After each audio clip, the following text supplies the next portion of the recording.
Ladies and gentlemen, welcome back. Today I got for you Kaiju No.8 chapter 27. Alright, so what's going on in chapter 27? Well, Kafka is doing exactly what I told him not to do. Well, what do I mean by this? Well, in the first 5 pages of the chapter, you have Kafka saving Minase, right? Don't know why I have never recognized this woman before, but I believe she is, one of the tower operators, but I could be wrong. I really don't recognize her, but I didn't feel like going through and looking to see who she was. That's neither here nor there. Regardless, Kafka performs a partial transformation into his kaiju form, but just changing his legs in order to grant him more speed in order to scoop up Minase right before, a blast kills her. So she responds by thanking Kafka and saying on page 3 that it looks like you've gotten the hang of using the suit. And Kafka has no response to her because of course he can't. He can't even lie about it and say, yeah, he has gotten the hang of the Defense Force suit, because they can just go back to the monitors and look up to see if he's telling the truth about it or not.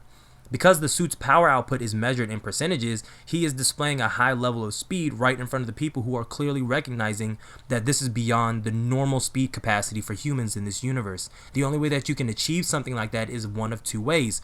Either 1, using the Defense Force suit, or 2, being a kaiju. But during this exchange in words, a Wyvern interrupts them and is about to attack, but out of nowhere, Shinomiya pops up with Ichikawa and takes them down. And to be honest, this was definitely needed, considering that it would have just forced Kafka to transform even more during this altercation, because Minase is clearly not able to, really be of use to them. It would have exposed his secret and he would be on the run from then on. But thankfully that didn't have to happen, and then, insert heroic line from Ichikawa on page 6 of him reminding Kafka not to do anything reckless because he is a general officer now and he needs to have faith in his squads. Fine words from him to Kafka, however, where were your antennas when Minase was about to get burnt to a crisp by one of these guys? You see what I'm saying? Like, if Kafka didn't do what he did when he did it, Ichikawa, she would be dead right now, or severely maimed. You know what I mean? So if you want him to have more faith in you, then you need to be able to get shit done when he's not there. You know what I mean? Like, yeah, he should not transform because of obvious reasons, but at the same time, he's not gonna let somebody die. He would much rather become like a vigilante and just save people on the side and not be attached to the Defense Force base than watch someone like a comrade just go out like that. He would never let that happen. That's all I'm saying. But anyways, pages 7 through 10 are of the 3rd Division's counterattack. Finally we get a counterattack.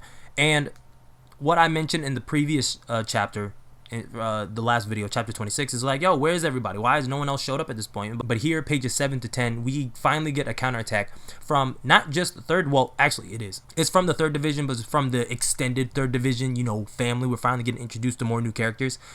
And the platoons and the other leaders, they have arrived, as it explains that they were off duty and they're just now arriving. It makes complete sense. The attack happened in the middle of the night. But these niggas are looking tough, all right? You got Nakanoshima's platoon and Ibuna's platoon on page 7. And you got Agasuma's platoon, Takeo's sniper platoon, and Itakuro's platoon, all launching a counterattack alongside Shinomiya's platoon that was already there. So all this is happening, and the vice captain is still being a badass and doing vice captainly duties and holding off the kaiju, and I am just left with my jaw on the floor because, my god, at first I'm thinking that number 10 is gonna leave a path to destruction. Like, that's what I was thinking. Number 10 is gonna leave a path to destruction, but he and his forces are just being suppressed almost in their entirety, and it's actually insane about what, Defense Force 3, what they're doing in this situation.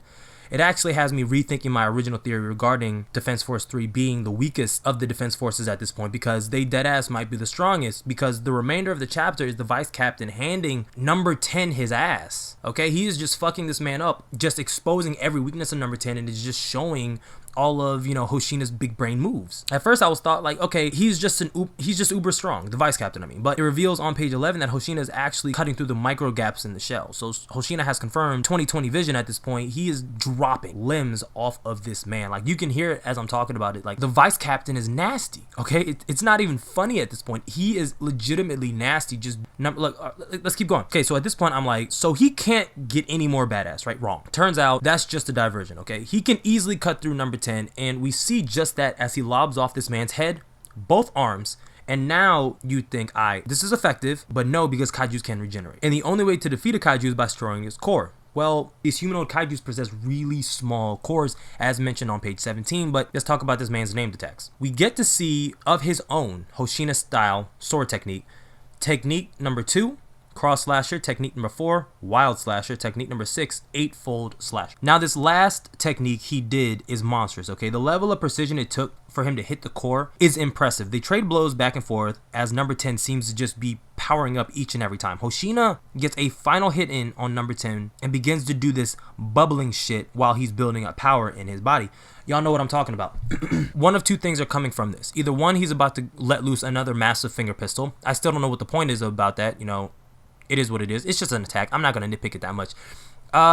We've seen this before, and I'm kind of curious to see how the vice captain is going to handle this, only because we know how destructive it can be, and the only person we've actually seen take one of those finger pistol attacks is Kafka in his kaiju form. I don't want the vice captain to like underestimate number 10 like he's underestimated number 8, and to a degree number 9. Hoshina underestimates a lot of these motherfuckers, and it's kind of pissing me off at this point. I want him to, but the regeneration thing is definitely hindering his ability to make these things happen. But I just want him to take it seriously. You know what I mean? Like, I get he can regenerate, but if you can strike fast enough. If you can take his head off, you can take the rest of his limbs off. I mean, the nigga can't even see. Once you lob the head, lob the arm, lob the legs, and then work the rest of the fucking body till you get to the core. He's already shown that he can do it, and I get it's a manga or in, you know, hopefully one day in anime. But at the same time, you're not taking this nigga seriously. But ladies and gentlemen, that is all I have for you today. If you are new, go post ultra and smash that subscribe button. It lets me know you rock with the content that I put out on this channel. Like the video if you like the video, dislike the video if you dislike the video. Comment on the video your thoughts about what you think about this chapter and anything about moving forward. And then, like always, and until next time, I'm out.